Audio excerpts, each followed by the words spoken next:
Hi guys, welcome to chemistry class. Yesterday we have seen about the packaging efficiency of FCC. Okay, we learned about the packaging efficiency of the simple cubic unit cell, body centered cubic unit cell and face centered cubic unit cell. Today we are going to proceed towards how to find out the number of particles and number of unit cells if x gram of metallic crystal is given. If anyone give us a x gram of metallic crystal and we have to find out the number of particles and number of unit cell present in that metallic crystal. How can we find out this number of particles and number of unit cell? We can find out number of particles and number of unit cell with the help of some units or some quantities. We should know some parameters of unit cell, then we can calculate number of particles and number of unit cell. Suppose such as some properties like density, like then molar mass. We should know the density, molar mass, number of particles we have to find out. Okay, we should know about the density. We should know about density rho. Then we know about the molar mass. We know about molar mass. Then we should know about the side of unit cell, edge length of unit cell or volume of unit cell.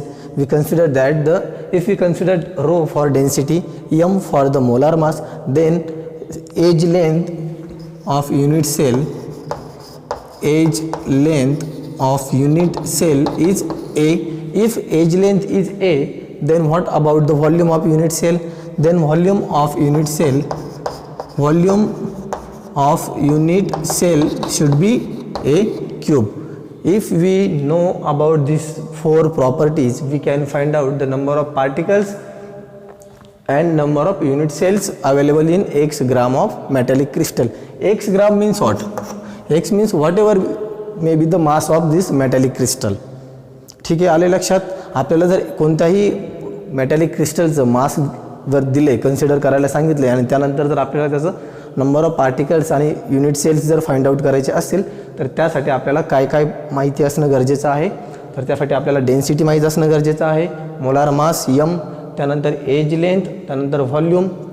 ठीक आहे, आणि याच्यामध्ये अजूनही एक property parameter आपल्याला माहीत असणं गरजेचं आहे, ती आहे ॲव्होगॅड्रोज number.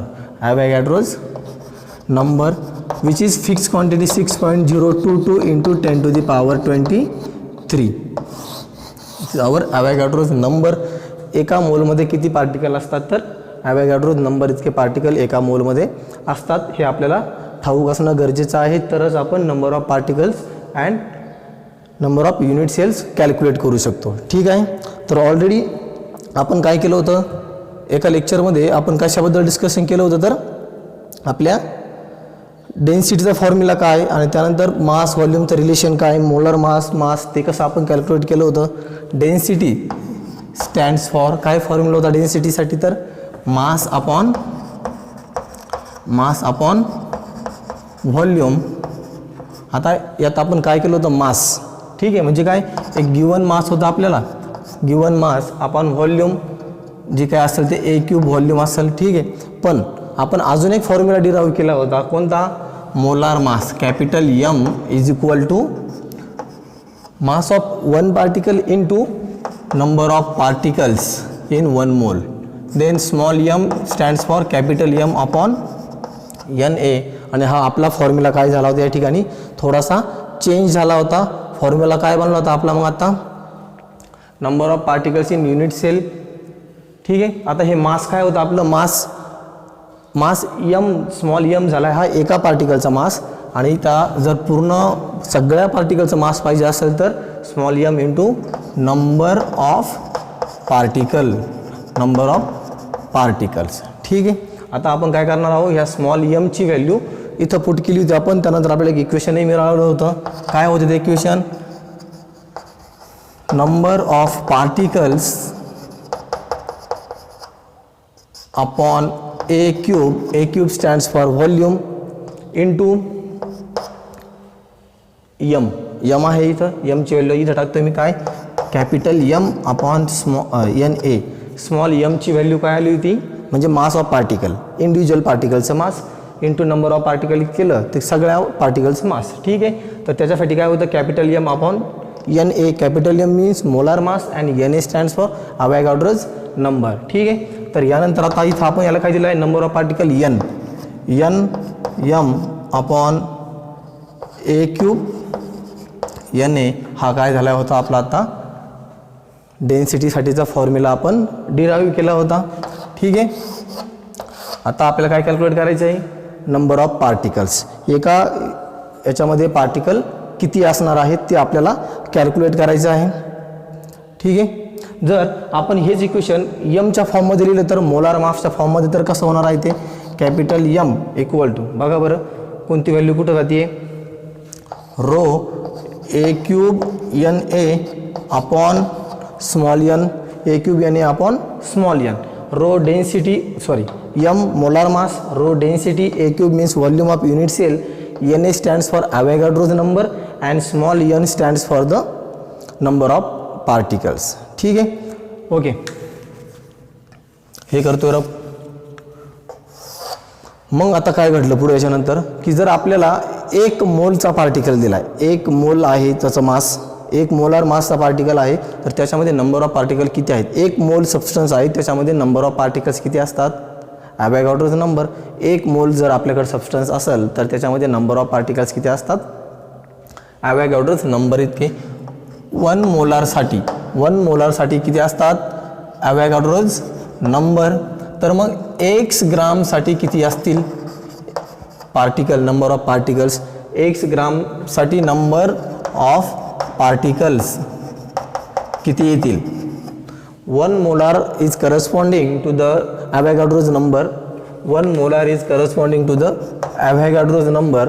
Then N A capital ए.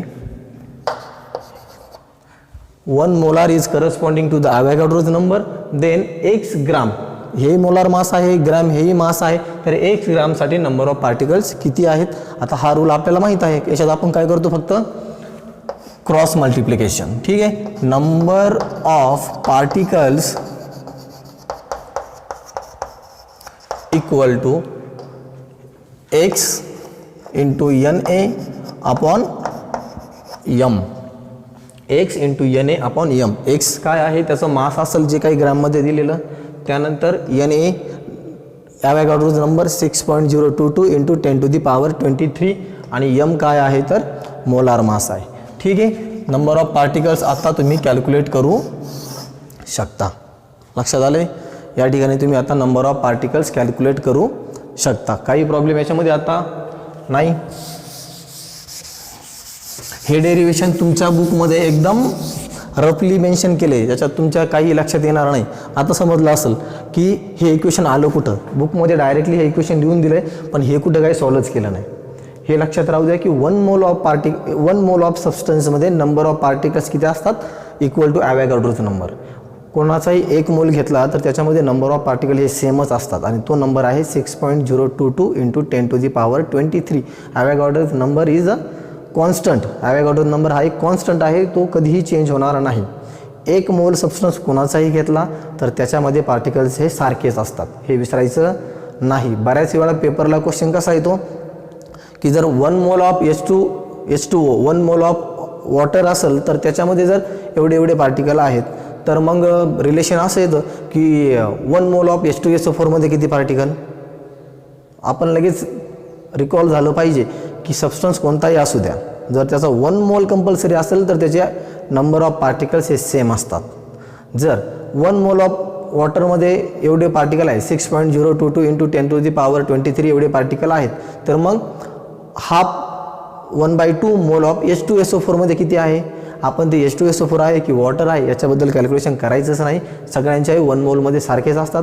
जर H2SO4चा हाफ मोल आहे तर मग जे काही 6.022 इंटू 10⁻23 आहे त्यालाही हाफ करा, तेच आन्सर असेल. ठीक आहे, त्याच्यामध्ये कुठेही डायव्हर्ट व्हायचं नाही कारण एकदम सिंपल प्रोसेस आहे ती. वन मोल आला की नंबर ऑफ पार्टिकल्स हे सेम असतात, ते कधी चेंज होत नाही. ठीक, हाफ मोल आला तर ते जी काही व्हॅल्यू आहे अवॅगॅड्रोज नंबरची तिला 2ने डिवाइड करायचं असतं, बाकी दुसरं काही आपल्याला करायचं नाही आहे. ठीक आहे, आता यानंतर आता हे जे काही यम आहे यमसाठीचा फॉर्म्युला आपण डिलीट केला का एम साठी कोणतं इक्वेशन होतं आता आपलं, इथे लिहून ठेवतो मी परत एकदा, M is equal to rho A cube N A upon small n, हाच होता फॉर्म्युला एम साठीचा. आता आपल्याला काय करायचं आहे, ही एमची व्हॅल्यू इथं पुट करायची आहे, ही एमची व्हॅल्यू या ठिकाणी पुट करायची. बघा काय होतोय मग तो फॉर्म्युला नंबर ऑफ पार्टिकल्सचा, नंबर ऑफ पार्टिकल्ससाठी फॉर्म्युला काय होतोय, X N A upon capital M, हाही फॉर्म्युला तुम्हाला लागणार आहे. आणि फक्त ह्या फॉर्म्युलाचा आपण याच्यामध्ये यूज करून घेतो, ते बघा काय होते, x N A upon M. आता एम काय आहे, rho A cube N A upon small n. आता हा जो स्मॉल एन आला आहे खाली, हा स्मॉल एन कुठं जायला पाहिजे मग बाय रूल, त्याच्या कन्वर्जन नंतर हा स्मॉल एन कुठं जाणार आहे, वरती जाणार, बरोबर आहे.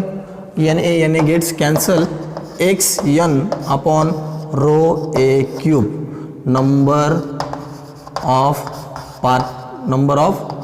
पार्टिकल्स है, ठीक है. Number of is equal to X N upon rho A cube, विसरायचा नाही. हा फॉर्म्युला आपल्याला खूप वेळा युटिलाइज करायचा आहे की नंबर ऑफ पार्टिकल्स कशा पद्धतीने आपल्याला कॅल्क्युलेट करता येतील.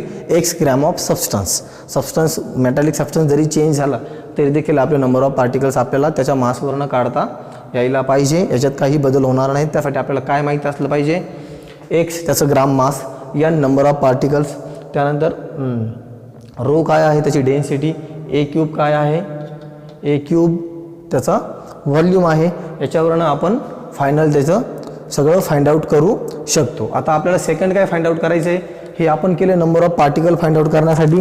आता आपल्याला फाइंड आउट करायचे आहे number of unit, number of unit किती असणार आहे त्यासाठी, ठीक आहे. आता नंबर ऑफ युनिट कसे कॅल्क्युलेट करायचे, नंबर ऑफ युनिट कॅल्क्युलेट करताना ज्यावेळेस आपण प्रत्येक वेळेस आपण काय म्हणतो की N number of particles in unit cell, म्हणजे इन युनिट सेल म्हणजे काय, एका युनिटमध्ये. जर आपण एन पार्टिकल एका युनिटमध्ये म्हणतोय तर आपल्याकडे आता पार्टिकल किती आहेत, एक्स एन अपॉन रो ए क्यूब एवढे पार्टिकल आहे. तर त्याच्यासाठी किती युनिट सेल लागतील, कारण याच्यामध्ये एवढे पार्टिकल आहेत, ह्या आपल्या एक्स ग्रॅमच्या मेटलच्या सबस्टन्समध्ये एवढे पार्टिकल आहेत, ठीक आहे. तर मग आपण कायम काय करतोय, एन म्हणजे काय की N number of particles in single unit cell, एका युनिट सेलमध्ये किती पार्टिकल बसत आहे तर एन, तर एवढ्या पार्टिकलला किती युनिट सेल लागतील, ठीक आहे. फॉर युनिट सेलसाठी calculation number of unit cell किती तयार होतात, ठीक आहे. तर त्यासाठी काय, पहिला एन पार्टिकलसाठी n particle corresponding to the one unit cell, n particle corresponding to the one unit cell, then xn upon rho a cube particle corresponding to, हे आता आपल्याला या ठिकाणी सॉल्व करायचं आहे आणि सॉल्व करून काय आन्सर येते ते आपल्याला चेक करायचं आहे, ठीक आहे. बघा बरं काय होते, मग फक्त क्रॉस मल्टिप्लिकेशन करायचं आहे.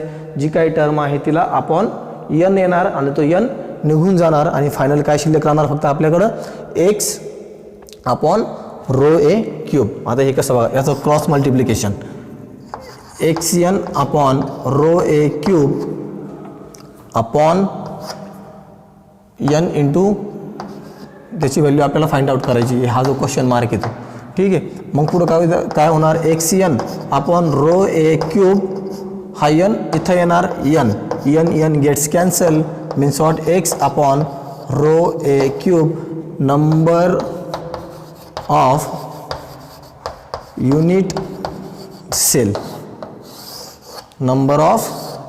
सेल मिळालेत एक्स अपॉन रो ए क्यूब. हेच आपल्याला फाइंड आउट करायचं होतं. Number of particles X N upon rho A cube आणि number of unit cell X upon rho A cube मिळाल्या दोन्ही टर्म. ह्या दोन्ही टर्मवरनं आपल्याला प्रॉब्लेम न्यूमेरिकल्सचे सॉल्व करायचे आहेत. स्टेट बोर्डसाठी कमी प्रॉब्लेम आहे त्याच्यावरती, पण नीट JEE याच्यावरती प्रॉब्लेम येण्याचे चान्सेस आहेत, ठीक आहे. प्रॉब्लेम बघायचा आहे. मग आता अजून एकही प्रॉब्लेम तयार होतो याच्यामध्ये की एक थर्ड स्टेप तयार होते. Number of unit cell in a volume, number of unit cell, number of unit cell in volume, जे काय पर्टिक्युलर व्हॉल्यूम गिवन असेल त्याच्यामध्ये युनिट सेल किती बसतील. मग त्यासाठी फक्त काय करायचं आपल्याला, व्ही अपॉन ए क्यूब, फक्त काय आहे त्याच्यासाठी V upon N A cube volume divide by त्या क्युबिक युनिट सेलचं व्हॉल्यूम, टोटल व्हॉल्यूम अपॉन ते एका पर्टिक्युलर युनिट सेलचं व्हॉल्यूम. म्हणजे बाय डिफॉल्ट आपल्याला काय मिळणार आहे, सगळ्या पार्टिकलनी त्या unit cell, number of unit cell किती बसणार आहे त्या व्हॉल्यूममध्ये त्याचा आपल्याला नंबर मिळणार आहे. म्हणजे कसं झालं ते की जर आपल्याकडं एखादं 10 लिटरची बादली आपल्याकडं आहे, एक बकेट आपल्याकडं 10 लिटरची आहे आणि आपल्याकडं जे काही बॉटल्स आहेत, एक बॉटल 1 लिटरची आहे, एक बॉटल किती आहे 1 लिटरची आहे, तर मग त्या बकेटमध्ये किती बॉटल बसतील, 10 बसतील. सपोज आता या 10 बॉटल आहेत, 10 लिटर वॉटरची बकेट आहे आणि आपल्याकडे जी बॉटल आहे, एक बॉटल ही 2 लिटरची आहे, एक बॉटल 2 लिटरची आहे. आता हे 10 लिटर हे व्हॉल्यूम कसलं आहे, बकेटचं आहे. तसंच हे व्हॉल्यूम कसलं, जो काही आपला सगळा सबस्टन्स आहे त्याचं, सगळा जो आपला ऑब्जेक्ट आहे हे त्याचं व्हॉल्यूम. त्यानंतर 2 लिटर हे व्हॉल्यूम कसलं आहे, आपल्या बॉटलचं आहे. तसं हे ए क्यूब हे कसलं आहे, युनिट सेलचं व्हॉल्यूम आहे. आणि मग जर आपण 10 डिवाइड बाय 2 काय होईल, 5 काय लागतील आपल्याला, 5 बॉटल लागतील, 5 बॉटल लागतील. तसंच इथं काय लागतील, जे काय आन्सर येईल तेवढे नंबर ऑफ युनिट सेल आपल्याला लागतील. ठीक आहे, नंबर ऑफ युनिट सेल मिळालेत. मग ठीक आहे, प्रॉब्लेम घेऊया आपण याच्यावरती एक.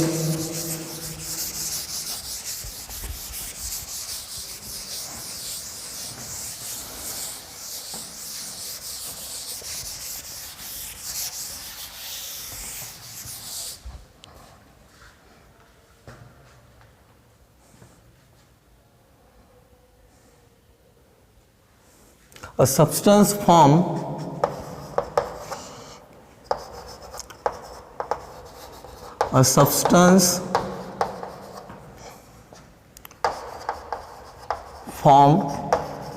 BCC structure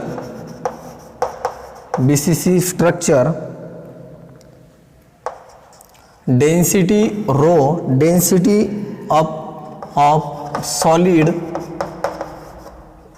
is 8.55 gram per centimeter cube. Length of unit cell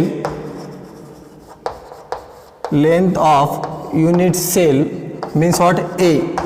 Length of unit cell or age of unit cell is 330.6 pm, picometer. pm stands for picometer. आणि question काय आहे, how many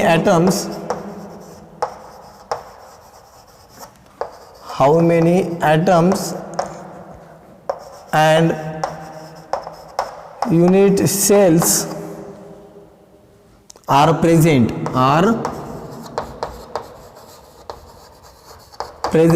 in 0.5 gram of solid.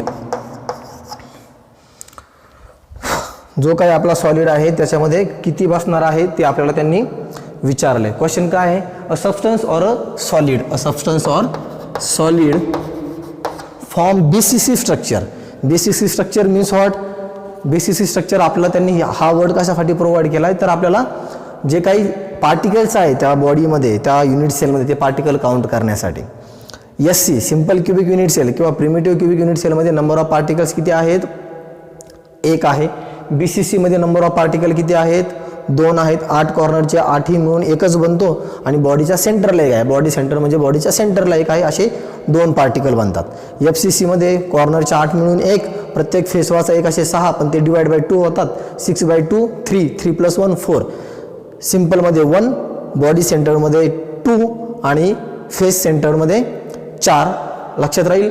आता इथं काय दिलं त्यांनी आपल्याला, BCC structure.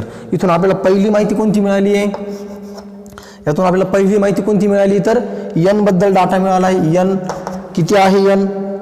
एनची value सांगता येईल? एनची व्हॅल्यू आहे 2. फॉर BCC साठी एन किती असतो? 2 असतो. बाय डिफॉल्ट मिळाली आहे. त्यानंतर आपल्याला एक्स मिळाला आहे. एक्स मास ऑफ सॉलिड किती आहे? 0.5 gram. Then we get about data about density. Rho किती आहे density? 8.55 gram per centimetre cube. Then they also provide a length A 330.6 pm. pm stands for picometer and 1 picometer is equal to, इथे थोडंसं लक्षात राहू द्या, 1 picometer is equal to 10 to the power minus 10 centimeter. 1 picometer is equal to 10 to the power minus 10 centimeter. आपल्याला हे picometre सेंटीमीटरमध्ये convert करून घ्यायचे, तेव्हाच आपल्याला प्रॉब्लेम सॉल्व्ह करता येईल. कारण डेन्सिटी कशामध्ये आहे? सेंटीमीटरमध्ये आहे. म्हटलं आपल्याला लेंथ पण कशामध्ये पाहिजे? सेंटीमीटरमध्येच. मग हे काय बनेल बघा बरं. 330.6 into 10 to the power minus 10 centimetre. बरोबर आहे. आता याला आपण राऊंडमध्ये करून घेऊ. 3.306 into 10 to the power minus 8. इथं बघा पॉईंट इथं होता तरी इथं -10 होतं. मी हे पॉईंट 1, 2 इकडे सरकलोय. 1, 2 इथं पॉईंट दिला तर हे दोन्ही कमी झाले, हे -8 पर्यंत आलेत. ठीक आहे, आले लक्षात. आता जाऊया इकडं आपल्याला जे आपल्याला ॲक्च्युली स्टार्ट करायचं आहे. Number of atoms in x gram of solid, जे आपण आत्ताच डिराईव्ह केलं त्यासाठी फॉर्म्युला काय होता? Step 1, number of atoms in 0.5 gram of solid. काय फॉर्म्युला होता? Number of atoms, number of particles, atom, molecules एकच, आयन्स सगळं एकच. जर आपला आयोनिक क्रिस्टल असेल तर आयन्स असतील, मॉलिक्युलर क्रिस्टल असेल तर मॉलिक्युल्स असतील. आले लक्षात? मेटॅलिक क्रिस्टल असेल तर मेटलचे आयन असतील. हे लक्षात आलं पाहिजे. हे नंबर, हे वर्ड त्यासाठी सगळ्यांनी मिळून पार्टिकल हा कॉमन शब्द आहे. ठीक आहे. Number of atoms in 0.5 gram of solid. काय फॉर्म्युला आहे? XN upon ρA cube. हा फॉर्म्युला विसरायचा नाही. आत्ताच तिथं लिहिला होता आपण, XN अपॉन ρA क्यूब. काय आहे एक्सची व्हॅल्यू? मग एक्सची व्हॅल्यू किती आहे? 0.5. त्यानंतर एनची व्हॅल्यू 2 अपॉन ρA क्यूब. रोची व्हॅल्यू किती आहे? Rho 8.55 into A cube. लेंथचा क्यूब जे व्हॉल्यूम आहे. एकची व्हॅल्यू किती आहे? 330.6 pm. 330.6 pm. पण आपल्याला हे सेंटीमीटरमध्ये दिली डेन्सिटी म्हटल्यावर एची लेंथ पण सेंटीमीटरमध्ये पाहिजे. तर त्यासाठी हे करेक्शन तुम्हाला मी दिले आधीच. 1 picometre is equal to 10 to the power minus 10 centimetre. ठीक आहे. म्हणजे पिकोमीटर काय आहे? त्याच्या 10 to the power minus 10 centimetre हे त्याचं युनिट आहे, त्याचं कन्वर्जन आहे. फिजिक्समध्येही आहे आपल्याला ते. ठीक आहे. मग हे कन्वर्जन करून घेतलंय तर त्याचा आन्सर किती आलाय? 3.306 into 10 to the power minus 8. आता मी इथं ती व्हॅल्यू लिहून घेतोय. कोणती? 3.306 into 10 to the power minus 8 आणि होल ब्रॅकेटचा क्यूब. हे विसरायचं नाही, एक्झामला हेच विसरलं जातं कारण एचा क्यूब आहे. आपण ह्या कन्वर्जनच्या नादात ए क्यूबला विसरून जात असतोय. ठीक आहे, आले लक्षात. आता काय करायचं मग? 0.5 इंटू 2 काय होणार आहे? 1 अपॉन 8.55 इंटू. आता मी कॅल्क्युलेशन कशी करतो? तुम्हाला जर लॉग टेबल असेल, जमत असेल तर लॉग टेबलने केलं तरी चालेल, किंवा विदाऊट लॉग टेबल थोडी अप्रॉक्सिमेट व्हॅल्यू काढता येते आपल्याला. तर कशी ती? 3.306 फक्त 33 लक्षात ठेवायची. 06 लक्षात ठेवायचा नाही, फक्त 33 पर्यंत लक्षात ठेवायचं. ते किती आहेत आपले? 3.3 किती वेळा आहेत? गुणुले 3.3 इंटू 3.3 क्यूब आहे ना, क्यूब आहे. जरी क्यूब असला तरी शेवटचा एक लगेच घ्यायचा नाही. म्हणजे आधी काय करा तुम्ही? फक्त 3.3चा स्क्वेअर फाइंड आउट करा. 33 गुणुले 33, 33 इंटू 33 काय होतंय? 1090 1089 त्याचा स्क्वेअर आहे हा सोपा आहे. आता याला जर तुम्ही इंटू 3 केलं तर काय जाईल तुम्हाला सोपं जाईल. याला जर इंटू 3 केलं तर ते जास्त सोपं जाईल. बघा काय येते मग. याला इथं 2 पॉईंट येईल, इथं 1 पॉईंट येईल. काय येईल 27 तर 2 आलेत 26 3. आता हीच व्हॅल्यू काय होईल परत रिपीट होत राहील.